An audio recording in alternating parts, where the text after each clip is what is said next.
Langford Dawson, one more chance on third and goal, punches it in, 26-20. We win the game.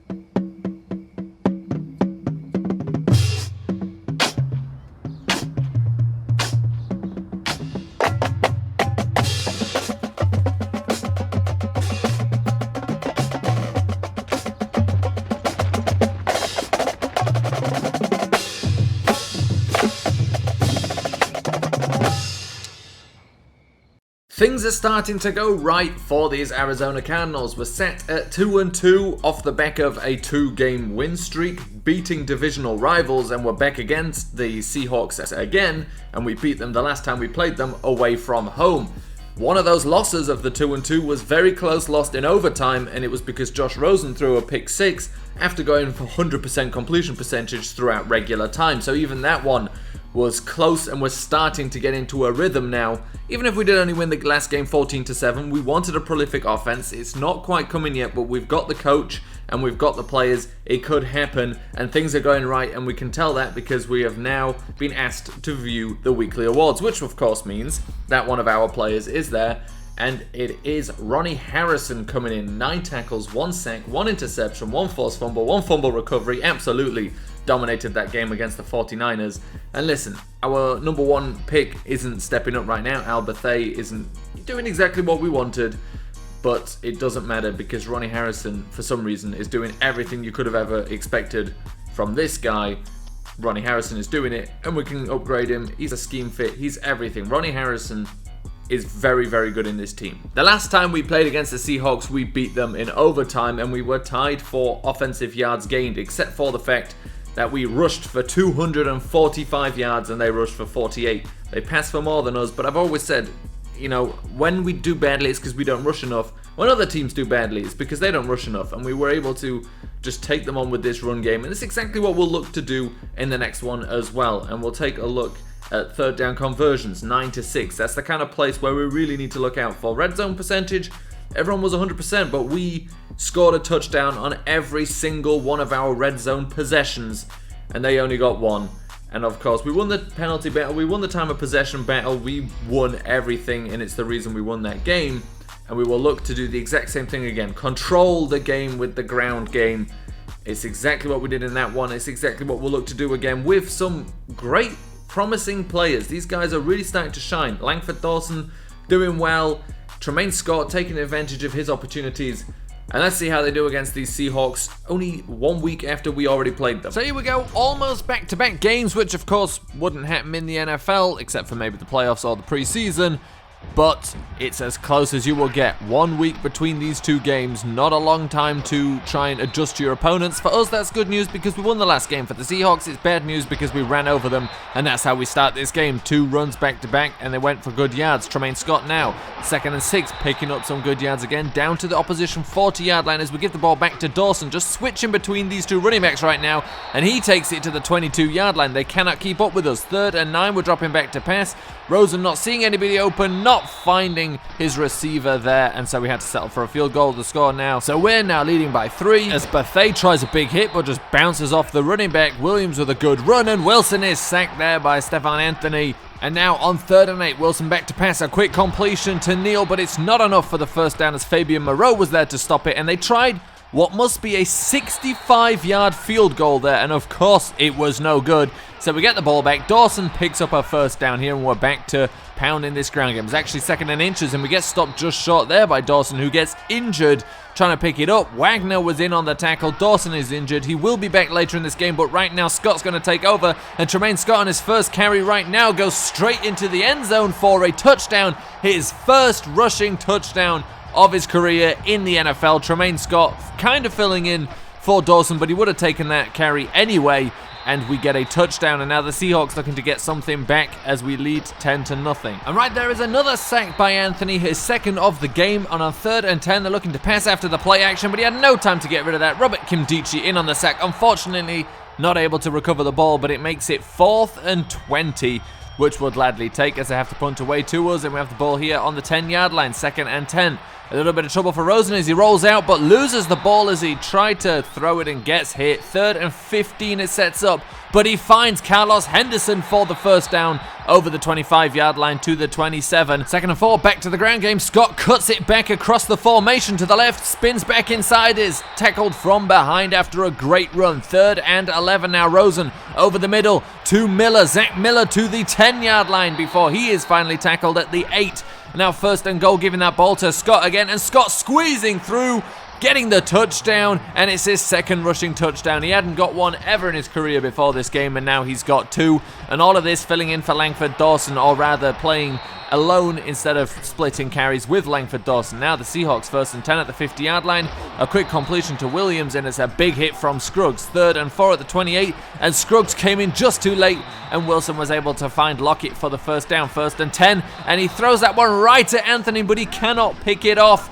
And it sets up this 3rd and 8. It's a short completion, absolutely nothing there for them, so they settle for the field goal. And now kicking it off, and it's Tremaine Scott, who has been pretty good in the return game already this season, as he loses the ball, which falls straight into the lap of Fowler.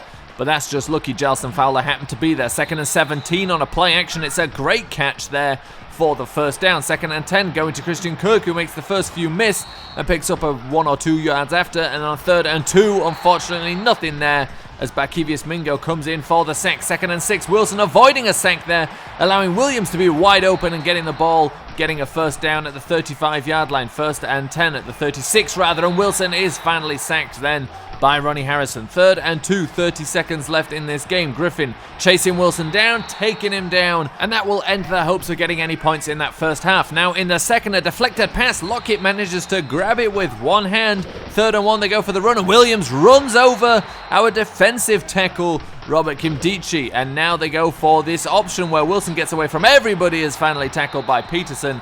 But right now this defense not playing so well at the beginning of this first half, and on 3rd and 5, throwing, completing to Gresham. And right now they are taking advantage of this break where we had all the momentum, but right now they're getting some of it back until this sack by Jeremiah Atuochu, and we hold them to another 3 points. And now Dawson running again, healthy again after the half, and getting some good yards on that carry. 2nd and 12 now, and Rosen looking to pass, but under heavy pressure, and he is sacked by Jaron Reed. 3rd and 22. Rosen looking to go deep, no, looking to roll to the left now. Now looking for a quick completion to Henderson. Didn't want to risk it, just makes an easy completion, allows the punt to go from a better field position. And on 2nd and 13, that was a slightly misplaced pass, could have been a first down. 3rd and 13, it sets up, throwing to Callaway, and Callaway with a great catch for the first down. 2nd and 10 now, Dawson finding space again. Dawson has been so good in recent weeks. And now 2nd and 10 is Tremaine Scott, who's been good as well, but doesn't get anything there and is injured on that carry. So he stepped in for Dawson, who was injured, and now Dawson has to step in for him, who is injured. And Christian Kirk with a good catch there. 3rd and 8, back to Kirk again, who's pushed into the end zone. And a great score there. A Seahawks player is injured on the play, but Christian Kirk gets the touchdown, and that will make this score 24-6 with 4 minutes left in this game. A completion down the sideline to Lockett there. A good pass. We were trying to play safe, and they just got away from us. And now Bethea trying to get Williams from behind, just completely misses the tackle on the screen. They get the first down on 3rd and 4, sets up another 3rd and 4. Wilson now looking end zone, but he throws it straight at Patrick Peterson. Peterson picks that one off, unfortunately cannot return it. But under 2 minutes left, 24-6 the score. Of course, we're just trying to run out the clock now, and we do. It's almost as if this team is good now. As a matter of fact, this team is good now. And again, it's the ground game. And that's what I said, and that's what it ended up being.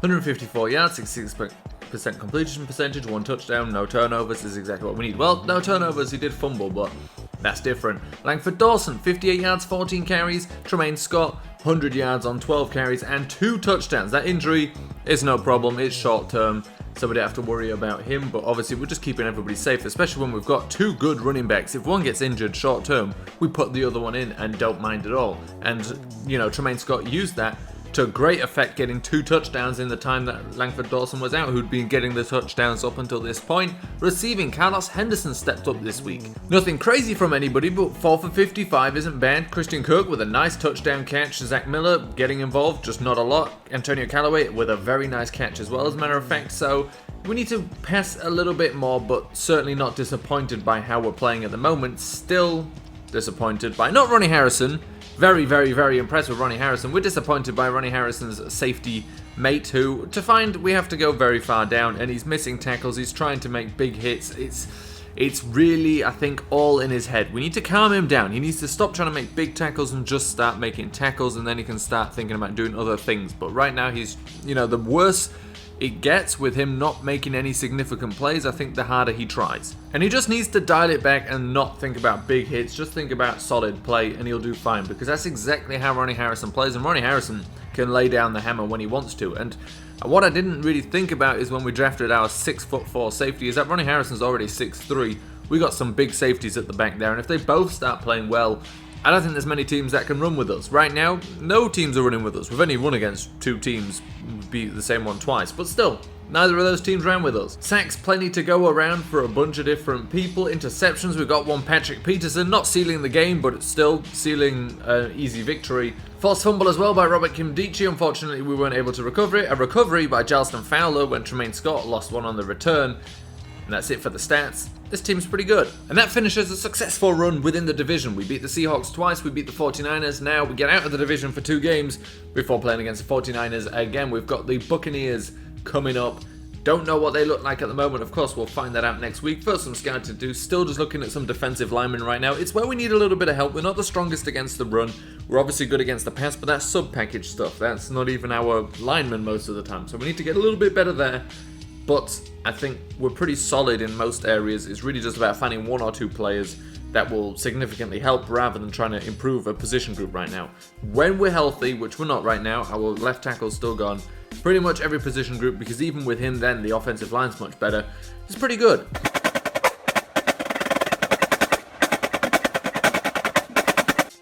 And here we are in week 6, and we were just talking about our left tackle, and he has been cleared to play, and he does make a big difference. He allowed 1 sack compared to Will Holden, who's allowed 2, and I think less games. I'm not exactly sure. Injury rating goes down, stamina goes down, strength goes down significantly. Not worthwhile enough to risk him. So the Buccaneers have the 5th worst total offense in the NFL. 1,000 passing yards they've managed so far this season. 343 rushing yards. So far in this season, in 4 games, they've rushed for 343 yards. We, as a matter of looking at the opposite way, are number 1 in the NFL in rushing yards with 781. Now, of course, we are a little lower in passing, 2nd worst, but it's because we're so good at rushing that we don't need to pass as much. Points per game, I think we'll see the Buccaneers a little bit higher, but, well, actually, they're higher than us. They've got 0.8 more points per game than us, so we need to look at that. But the defense is what we're also interested in. And these Buccaneers are the stingiest defense in the NFL, giving up the least amount of yards. Maybe it's because their offense isn't that good and you don't need to get as much because you're already winning, but they're not much worse than us in points and we're winning games. But the pass yards is where they're the absolute best in. The rush yards, they are not. We are 2nd best in rush yards. They're a little higher up, but they're still very good. Let's see if we can maybe change that. The points allowed with the most. Again, they know we're up here, so it's not going to be an easy game in that sense, but the sacks are pretty low for them. The worst in the league in sacks, so that gives us an opportunity as well. Not great at interceptions, but a bit better than other teams in fumble recoveries. But again, number 1 in the league in sacks are the Cardinals by 4 entire sacks. Of course, we played some more games than other teams, but not more than the ones around us. And interceptions, we're not doing too badly in, but not near the top. Fact is, we've got a better defense than the Buccaneers. We've got a better offense than the Buccaneers. And our offense is better than their defense? Well, I don't know, but our defense is better than our offense, so it gives us a chance. So we know what to expect from the Buccaneers. Good defense, but not so good offense, which should allow us to take advantage of this game, but you never know what happens away from home. 3rd and 8 is the first play we'll see, where Winston finds his receiver Goodwin for the 1st down. And maybe that is one Bethea should have been able to stop. 1st and 10, and he tried to throw it over the middle, but Stephon Anthony was there. Anthony with some space looking to take it back to the end zone. Deshaun Jackson is chasing him across the 5-yard line, and he is tackled there finally by Jackson, but we go straight on the first play. Christian Kirk uncovered, touchdown, and that will start this game with a 7-0 lead and just 1 offensive possession. But now, straight after that play, Jones, big play down the sideline all the way to the 35-yard line. Deshaun Jackson injured on that play somewhere. 2nd and 12, they try the run, and that goes absolutely nowhere. Scruggs stops it. They go for the field goal here, but it's wide left. no good. Score 7-0. We've got another possession here, and Rosen running now.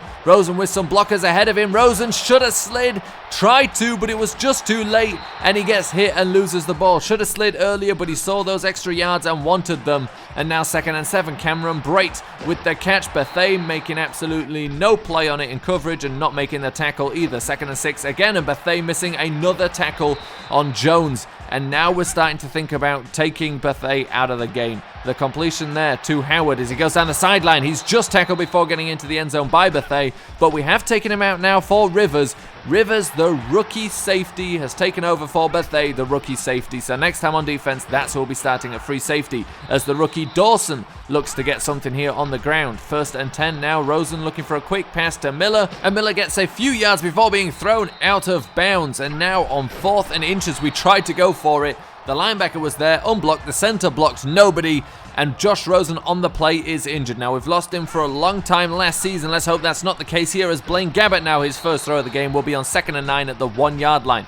1st and 10, handing off to Dawson, who's got some space here on the left side, spinning away from one man, getting out of the next tackle. The flag will take back a few yards from a block in the back, but it's a great run by Dawson, and he looks for another one here on 1st and 10 from the 23-yard line.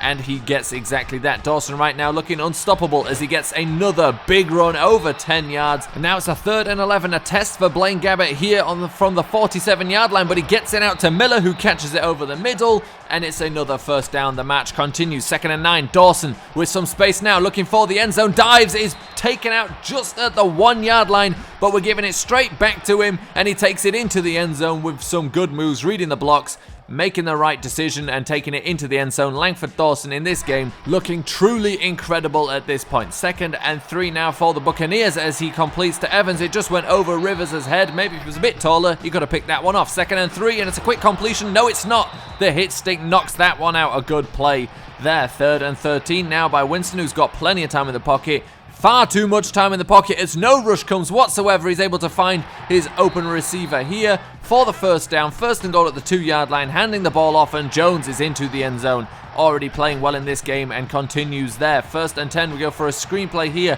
to Tremaine Scott, who's got a lot of space to move over the 45-yard line, then tackled, but the march continues. 1st and 10 from the 43-yard line, and it's a sack as Gerald McCoy comes in. The first sack of the game, the 5th sack of the season for the Buccaneers. But on 2nd and 16, we were looking for field goal distance with 30 seconds left in the first half, but Christian Kirk finds himself with absolutely nobody in front of him and cruises into the end zone for a 50-yard touchdown. So we just ended that half with a touchdown, and now Dawson with a big run to start this second half. Langford Dawson will be caught from behind, pushed out of bounds. He didn't quite have the speed at the end, and on 1st and 10, Tremaine Scott gets the carry. Doesn't do much with it, gets it again here, and again struggling to do anything on 3rd and 2, so we'll have to settle for a field goal.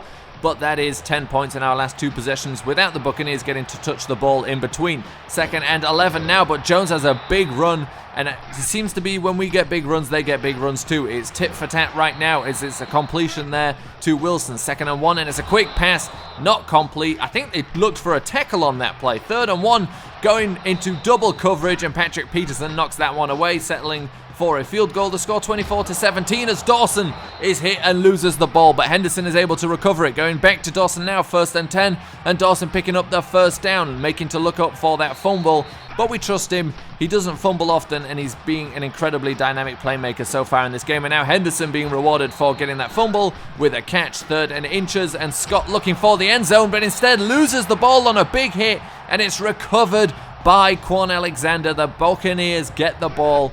53 seconds left in this quarter, and now on the 20-yard line, completing to Goodwin somehow, and it's a huge completion. Rogers Cromartie is going to try and catch him. Rogers Cromartie may just catch up to him, but he can't bring him down, and Goodwin is into the end zone for an 80-yard touchdown after the fumble recovery in the end zone by the Buccaneers. And now Dawson making people miss, looking for the big run to make up for that, and he's made another man miss, and he's tackled at the 34-yard line. That puts him up to 196 yards on the day, which isn't bad whatsoever, with still a lot of football left to be played. On 3rd and 15, the completion by Miller for the first down. 2nd and 10 now, and it's a completion to Christian Kirk, who is stopped just short of the first down on 2nd and 10. and we had to settle for another field goal, but it gives us the lead again, 27-24, 9 minutes left in the game, and it's a fumble, but unfortunately recovered by the Buccaneers. 2nd and 15, Winston finding Evans just short of the first down, 3rd and 3 now, and it's completed to Cameron Brate for the first down, and absolutely nobody covering him today, Rivers or Bethea, doesn't matter who you have in here. And on the next play, pretty much all you see is Cameron Brate pretty much uncovered in the end zone, and it's Rivers that should have been there and wasn't. So now down 4 points, 5 minutes left in the game, and it's a completion there to Devin Kajus. And on 2nd and 10, a wide open Vernon Davis will end this drive with an easy touchdown as they just left him uncovered. 1st and 10, 3 minutes left in the game, and that will really help them get in a position to at least tie the game up. 2 minutes 25 seconds left, and Brate with another catch. We've just been completely unable to cover him today. 1st and 10, Jones gets the ball, tried to make Scruggs miss, but it wasn't going to happen. 2nd and 6, 13-yard line, Winston looking end zone, and it's a touchdown to a completely uncovered tight end. And it may be because 2 cornerbacks were out there on the wide receiver, and I think Rogers Cromartie realized a little too late who his man was. It's because they went hurry up, but now we have 1 minute 30 seconds left to score a touchdown to win the game. And we started there with a pass to Antonio Callaway, and now a run with Tremaine Scott. We've got enough timeouts to be able to not be one-dimensional, but this is not going to help as we are sacked. So now 3rd and 6 going downfield to Carlos Henderson for the first down. A good catch. 2nd and 6 at the 15. Rosen looking towards Kajus. Kajus looking to get out of bounds. Is stopped inbounds. 4-yard line. 17 seconds left. Looking to pass now. Rolling out to the right. Rosen looking to throw away. It's a smart decision rather than trying to force something. 3rd and goal. Quick zip into Kirk. Exactly how we started the game. And that touchdown will give us the lead and leave the Buccaneers with absolutely no time. 5 seconds on the clock. It will be the only play they can get off. Just trying something, throwing it downfield. It's knocked incomplete, and we will win this game. To be honest, going into this game, this was the last thing I expected, considering that the Buccaneers were the worst offense in the NFL, and our defense is supposed to be pretty good. That's not how this ended up going. That is not the end result at all, as Jameis Winston threw for 447 yards, and that is not good for our defense. However, our 2 quarterbacks, because we had to use both at different times, Blaine Gabbert threw for 105 yards and a touchdown, 80% completion percentage, ends up being a great pickup as a backup quarterback. But Josh Rosen, 188 yards, 65% completion percentage, which isn't the best, but it's not bad. 3 touchdowns and a clean bill on the interceptions. That really helped us out at the end of that game. The fact we didn't have any... this game shouldn't have been as close. We had some turnovers from the running game, but no interceptions. That could have obviously ended the game for us, but we end up winning. Langford Dawson, unfortunately for him, didn't get a chance to just pick up 4 more yards to get over 200 because it turned into a shootout at that point. Did get a touchdown. Tremaine Scott, 14 for 60. Both of these guys playing so well. We're coming up to the halfway point soon. We'll be at the halfway point after the next episode, and I'm excited to see what the end of year awards voting looks like at that point, because Langford Dawson should be their Offensive Rookie of the Year. Who knows? He's been playing well recently. Could be even better. It's not that good that he'd be Offensive Player of the Year, but he's not bad either. Receiving, Christian Kirk doing a good thing today with 3 touchdowns and not allowing, or not losing the ball rather. Usually you'll go to Christian Kirk, recent memory, and he'll lose the ball at some point.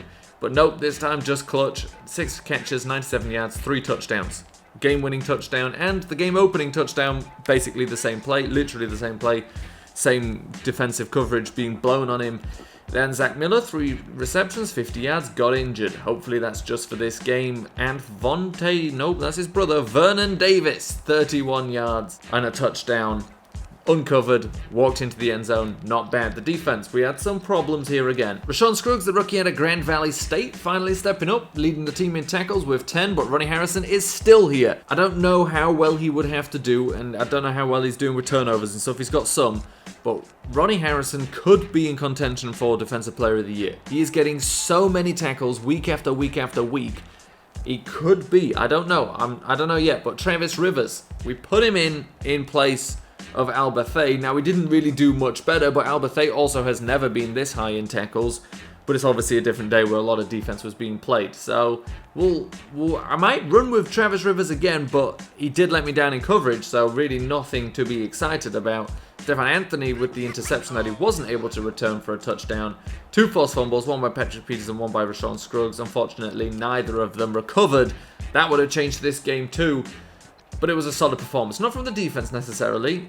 They really actually let us down, especially in coverage, which again, that back end is responsible for that in many ways. But, you know, the offense really came out today. It's exactly what we've been waiting for. And that kind of efficiency, the efficiency of the offense. You know, we end up scoring 41 points. And every single quarter we score points. Most possessions were good. Some obviously ended in turnovers. But that was, you know, a rushing fumble I will always take as, you know, a consequence of playing a lot of offense. Interceptions are just based on, you know, bad luck or what. Not necessarily bad luck, but bad decision making. A fumble on a run is bad luck. That's what I mean. And so I'll accept that. And apart from that, we were very efficient. And I think this could be great for the future. So Ronnie Harrison, we upgraded him just last week, if I remember correctly, or 2 weeks ago, or very recently, and he's right up for another upgrade. And by last week, I mean after the last game, I think. But he is just playing so well at the moment, like I said. And, well, look, we can... I think he started as... And he's already a scheme fit, which is great. And he just keeps getting better in that. And it's... You can really feel it. I don't remember what we got him at, but it was like a 74 or something. And he's up at an 81 now. He's just improving. Great, you know, player to have on the team. Will Holden gets a skill point in his final week of starting because our left tackle will be back after this, but not bad. And Chase Edmonds somehow picks up a skill point. It's a shame we weren't able to use him more, but obviously these 2 backs we've got are just, compared to last year, it's ridiculous what we're doing with the ground game.